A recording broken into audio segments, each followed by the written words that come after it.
Hola a todos, bienvenidos a un nuevo video de la Asociación Argentina de Recreadores de Segunda Guerra Mundial. Mi nombre es Luciano Rey. Y mi nombre es Iván Jurovic. Y en el video de hoy le traemos otro ícono de la Segunda Guerra Mundial. La Pistolet Pulimyot Shpagina. O en español, pistola ametralladora de Spagin. Comencemos. El PPCH-41 fue diseñado por Georgy Spagin en el año 1941 y comenzó a ser fabricado en el mismo año en una red de fábricas de Moscú. Fue una alternativa barata y simplificada del subfusil PPD-40 y poseía un clásico ejemplo de diseño adaptado para la producción en masa, ya que sus piezas podían ser producidas por trabajadores con poca experiencia empleando herramientas y maquinarias disponibles en cualquier taller automotriz o de hojalatería, haciendo que los trabajadores con más experiencia estén destinados a otras tareas.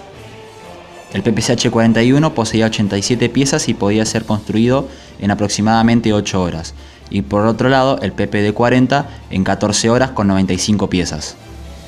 En el transcurso de la Segunda Guerra Mundial se estiman que se llegaba a producir 3.000 subfusiles PPCH-41 por día, un total de entre 1941 y 1947 de 6 millones de unidades, aproximadamente.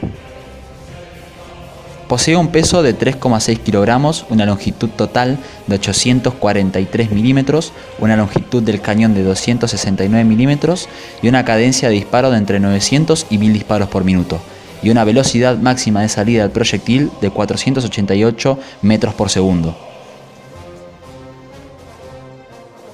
El subfusil PPCH-41 tuvo una enorme participación durante la Segunda Guerra Mundial y posteriormente durante la Guerra de Corea, pero también participó durante la Guerra Civil China, la Revolución Húngara de 1956, la Guerra de Vietnam, la Guerra Civil de Rodesia, la Guerra Civil Camboyana, las guerras yugoslavas, la Guerra de Irak y actualmente se emplea en ejércitos irregulares.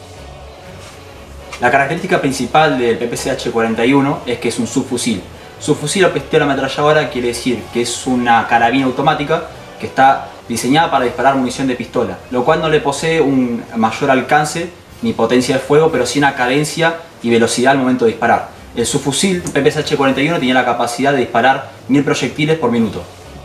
El subfusil PPCH-41 tuvo un gran éxito en los combates de a media y corta distancia en especial, debido a su gran volumen y cadencia de fuego, destacándose en los combates de trinchera, en los bosques cerrados y en especial en los centros urbanos, como por ejemplo en la histórica batalla de Stalingrado, donde se combatió calle por calle, casa por casa, habitación por habitación de una manera muy sangrienta, y un subfusil con esta cadencia de fuego y velocidad fue una gran ventaja para las tropas soviéticas.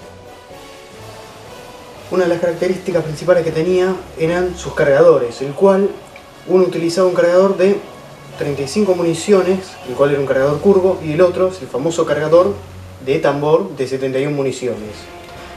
Sus municiones eran calibre 7.62 x 25 Tokarev, mientras que la PPCH-41 utilizaba un calibre 7.62. Cabe destacar también el detalle de que la idea del cargador de tambor con 71 proyectiles se extrae de la guerra de invierno cuando se presentan batalla contra el ejército finlandés y poseían el característico subfusil Suomi, que poseía este mismo tambor de 71 proyectiles.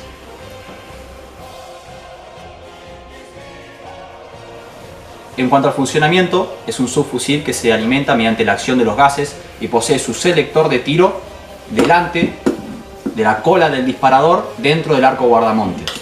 También podemos acotar que su alza posee la graduación de entre 100 y 200 metros.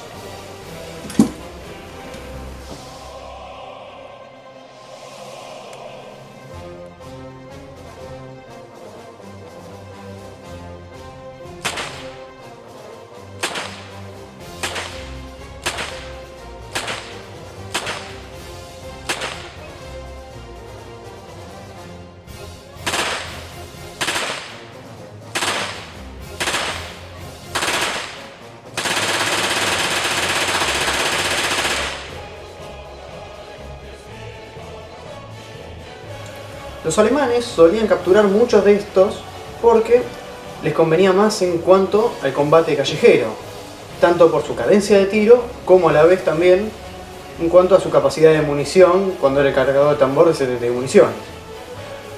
También otro dato para, ya que estamos, muchos de estos ejemplares que fueron capturados solían ser recalibrados para el calibre 9,19 Parabellum, pero también, si no, solían utilizarse municiones de la pistola C96, que era un calibre similar. En la actualidad también es considerado un objeto de colección militar y en Rusia se lo emplea para los desfiles y paradas militares conmemorativas del conflicto, como el Día de la Victoria. Y eso es todo por hoy, espero que les haya gustado el video. No se olviden de darnos like, suscribirse y seguirnos en nuestras redes sociales. Hasta pronto.